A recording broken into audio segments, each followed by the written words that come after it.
Salamlar, sizləri İnnovativ Təhsil Mərkəzindən xoş gördük. Mən mərkəzimizin riyaziyyat müəllimi Anar Aslanov. Bu gün sizlərə xüsusən də birinci blok imtahanına hazırlaşan şagirdlər üçün belə bir sualın izahını verəcəm. Sual dip 20 variant bloklar üçün olan test kitabından götürülüb və məşhur sualdır. Onsuz da belə deyim, proqramda olan sual tipidir.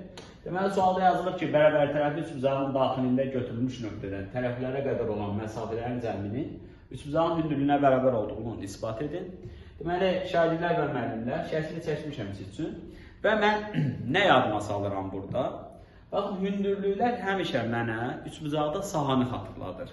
Yəni, saha necə tapılırdı? Tərəf vurusun, hündürlük bölünsün 2. Ona görə mən burada şəkilə əsasən üçbucaqlar ayırıram ki, bu hündürlükləri böldüyüm üçbucaqlara görə sahələrə qaydalarını yaza bilim. Və bərabər tərəfli üçbucaq olduğuna görə bunun bütün tərəfləri adı eynidir çünki.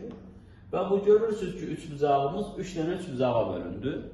Məsələn, bir A, bura bir T deyək, ATB üçbucağının sahəsi tapılacaq A vurulsun Z bölünsün 2 ilə, çünki Z onun üçün hündürlüyüdür.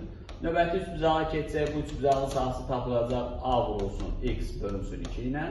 Növbəti aşağıdakı üçbucağa baxsaq, onun da sahəsi tapılacaq A vurulsun Y bölünsün 2 ilə. Və bu olacaq bütün üçbucağın sahəsi və şagirdlər üçbucağın sahəsi də yenə də tərəflə, hündürlüylə necə tapılırdı? Tərəf vurulsun, həmin tərəfə çəkilən hündürlük bölünsün 2 ilə tapılırdı. İndi sağ-sola baxın, A bölünsün 2-lər ortaqdır. O A bölünsün 2-ləri mötərizə xaricinə çıxardıb və sağdan və soldan ixtisar etsəm, onda H-ım nəyə bərabər olur? X plus Y plus Z-ə bərabər olur.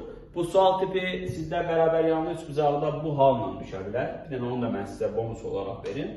Deyək ki, bərabər yanlı üçbucağın, diqqətli olun, bərabər yanlı üçbucağın oturacağı üzərindəki götürülmüş nöqtədən yan tərəflərə qədər çəkilən məsafələri cəminin yan tərəfə çəkilən, yəni təpədən yan tərəfə çəkilən hündürlüyə bərabər olmasını isbat edin. Bu bərabər yanlıdadır, bu bərabər tərəfli də deyil.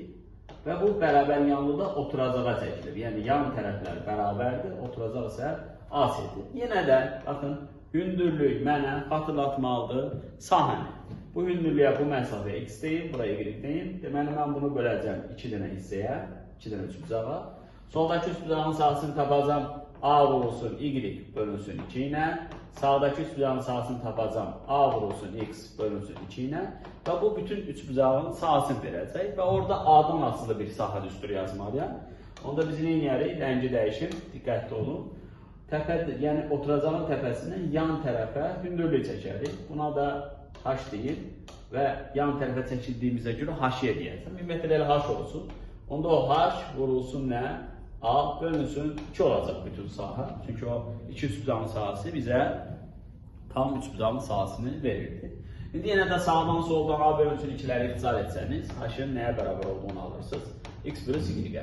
Yəni biz nəyə ispat etdik? Biz ispat etdik ki, bərabər yanlı üçbucağın oturacağı üzərində götürülmüş nöqtədən yan tərəflərə çəkilən məsafələrin ikisinin cəmi oturacağın təpəsindən yan tərəfə çəkilən hündürlüyə bərabər olur və buna uyğun da elə çoxlu sual tipləri imtahanlara gələ bilər. Növbəti ispat suallarında görüşərik və onu da qeyd edeyim ki, həm blok imtahanları üçün, 1 və 2-ci blok imtahanı üçün, həm də MİQ və sertifikasiya imtahanlarına hazırlıq üçün bizim sürət qruplarımız martın 15-dən başlayacaq və inşallah növbəti vaxtlarda dərsə baxsanız, yenə də siz həmin qrupların qeydiyyatından keçə bilərsiniz. Növbəti izahlarda görüşərik. Hər birinizə uğurlar.